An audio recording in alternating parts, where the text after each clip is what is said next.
హోషేయ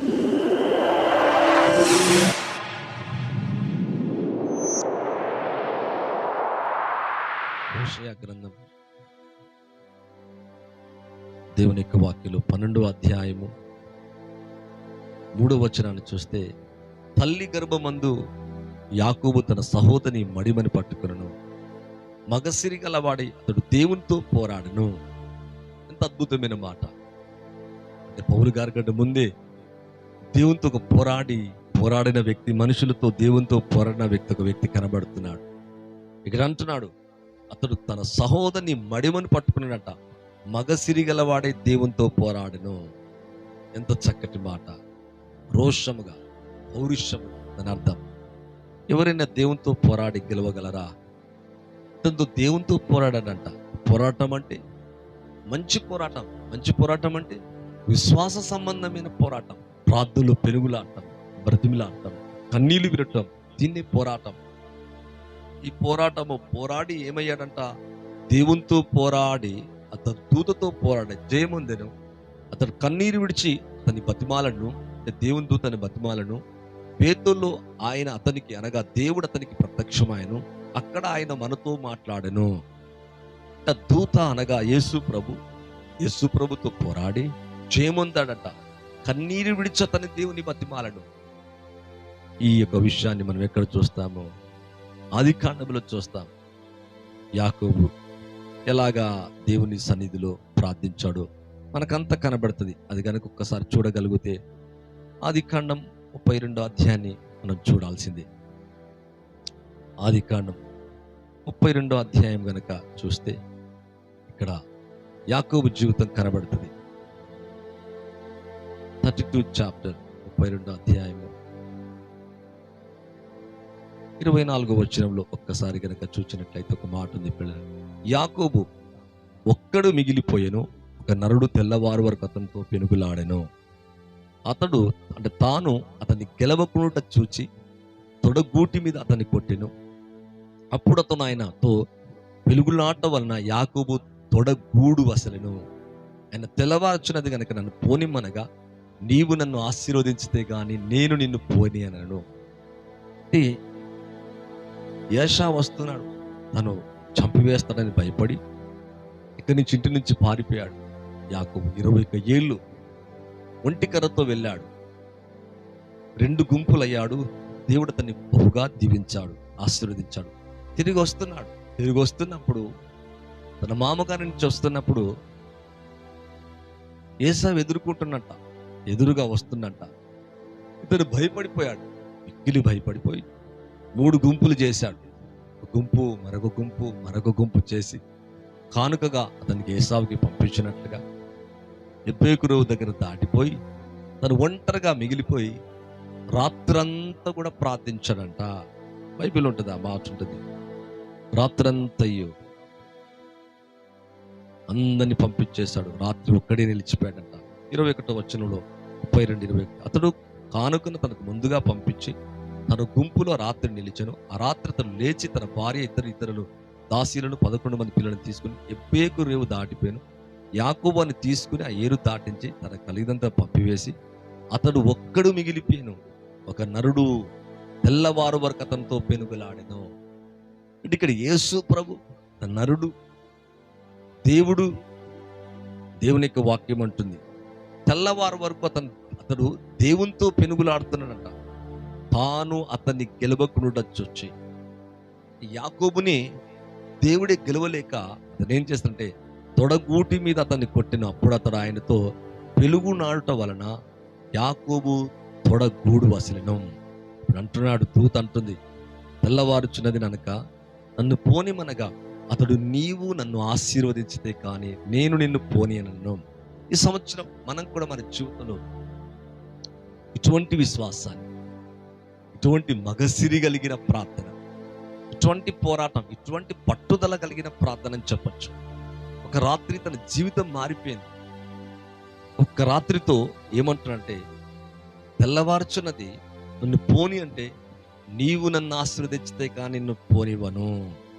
అవును ప్రియులారా, అనుకున్న వాగ్దానం మనం కూడా ఇలాగే యాకోబు వలె నువ్వు ఆశీర్వదించితే కానీ, దీవిస్తే కానీ నేను నిన్ను పోనివ్వా. ఎంత చక్కటి పౌరుషం, పట్టుదల. దేవునితో పెనుగులాడింటున్నాడు. నన్ను నువ్వు ఆశీర్వదిస్తే ఇప్పుడు అంటున్నాడు ప్రభు అంట, నీ పేరేమని అడగగా యాకోబు అని చెప్పాను. యాకోబు అనగా మోసగాడు, నిజమే. కానీ ఇటువంటి వ్యక్తిని దేవుడు దీవిస్తున్నాడు. నీ పేరేంటంటే యాకోబు. అప్పుడు ఆయన, నీవు దేవునితో మనుషులతో పోరాడి గెలిచితివి గనక ఇక మీదట నీ పేరు యాకోబు అనబడదు, ఇశ్రాయేలే. ఒకవేళ మనుషులంతా నిన్ను ఇంకా అదే చూపుతో చూడొచ్చు, తక్కువానిగా, మోసగాడిగా, బలహీనుడిగా. కానీ దేవుడు ఏమంటున్నాడంటే యాకోబుని ఇశ్రాయేలుగా మారుస్తున్నాడు. నీ జీవితాన్ని మార్చగల దేవుని చేతిలో నీ జీవితాన్ని పెట్టాలా. ఆయన దగ్గర పెనుగులాడాలి, ఆయన దగ్గర కన్నీరు కారవాలి. అవును, నీ పేరేం పేరంటే తన స్థితినే చెబుతున్నాడు.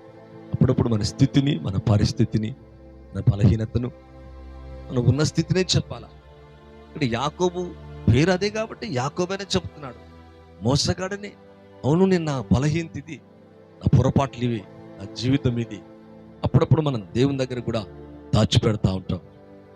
దేవుని దగ్గర కూడా సరిగా చెప్పం, వంకుతాం, అబద్ధం ఆడతాం. కానీ ఇక్కడ చూస్తే యాకోబు అంటాడు, నీ పేరేం పేరు అనగా యాకోబు.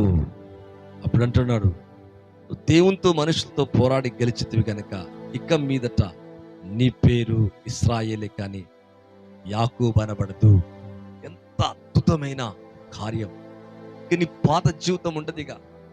ఇక మోసగాడు అనే పేరు పెట్టి పిలవరు నిన్ను, ఇశ్రాయేల్ దేశముగా నువ్వు మారుతున్నావు. అవును ప్రియులారా, మన జీవితాన్ని రాత్రిలో ఒక క్షణములో మార్చగల సజీవ దేవుడు మనకున్నాడు. ఆయన ఇంకా యాకోబు దేవుడని పిలుచుకుంటున్నాడు. మోసగాలకు దేవుడా కాదు. తన మోసపూరితమైన తన జీవితాన్ని, మోసపోయిన తన జీవితాన్ని, బలహీనమైన తన జీవితాన్ని, అదే పేరు కలిగిన తన జీవితాన్ని రాత్రి పెనుగులాడి ప్రార్థించటం ద్వారా తను ఏమంటున్నాడంటే ఇక మీదట నీ పేరు యాకోబు అనబడదు. అవును ప్రియులారా, ఇక మీదట నువ్వు బలహీనుడు కావు, ఇక మీదట నువ్వు రోగివి కావు, ఇక మీదట కప్పులు అలాగే ఉండవు, ఆర్థిక సమస్యలు అలాగే ఉండవు, ఉద్యోగ సమస్య, కుటుంబ సమస్య, పిల్లలు, ఇంట్లో అనేక రకాల సమస్యలు నేను వెంటాడుతూ ఉండవచ్చు. బట్ వాళ్ళందరినీ పంపించేసేసి తను ఒంటిగా ఉండి తను దేవునితో పెరుగులాడుతున్నాడు, కన్నీరు విడుస్తున్నాడు, బతిమాలుతున్నాడు. అందుకే ఇందాక చెప్పానే, మనం పోరాడి దీవించబడాలి. పోరాడుతున్నాడు. తెల్లవారి లోపల అంటున్నాడు, నీవు నన్ను ఆశీర్వదించితే కానీ నేను నిన్ను వదిలిపెట్టా. ఈ 24 సంవత్సరంలో మన జీవితం కూడా అలాగే ఉండాలి. ప్రభా, నీవు నన్ను ఆశీర్వదించితే కానీ, నన్ను దీవిస్తే కానీ, ఈ ఉద్యోగం ఇచ్చి, ఈ కుటుంబాన్ని ఇచ్చి, ఈ పిల్లలు ఇచ్చి, ఈ యొక్క ఇల్లు నాకు సాయం చేసి, ఈ మినిస్ట్రీలో ప్రభా నా జీవితంలో ఇది చేసి నన్ను ఆశీర్వదిస్తే కానీ నేను నిన్ను వదిలిపెట్టను. ఎంత చక్కటి కమిట్మెంట్, ఎంత చక్కటి పట్టుదలండి.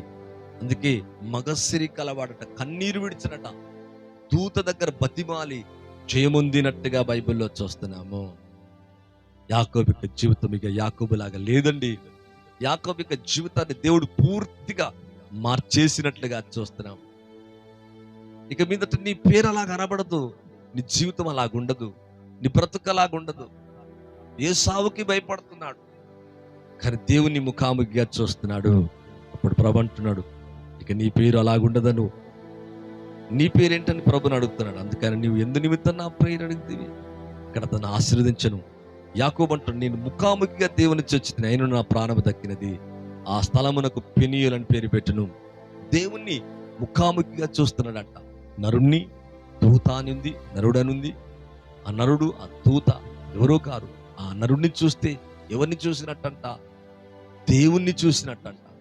అనగా క్రీస్తు యేసు నరుడిని చూస్తే ఎవరిని చూసినట్టు? దేవుణ్ణి చూసినట్టు. అందుకే ఫిలిప్పుతో అంటున్నాడు, నన్ను చూచిన వాడు తండ్రిని చూస్తున్నాడు. తండ్రిని కనపరచమని ఎలా చెబుతున్నావు? తండ్రి నేను ఏకమై ఉన్నాం.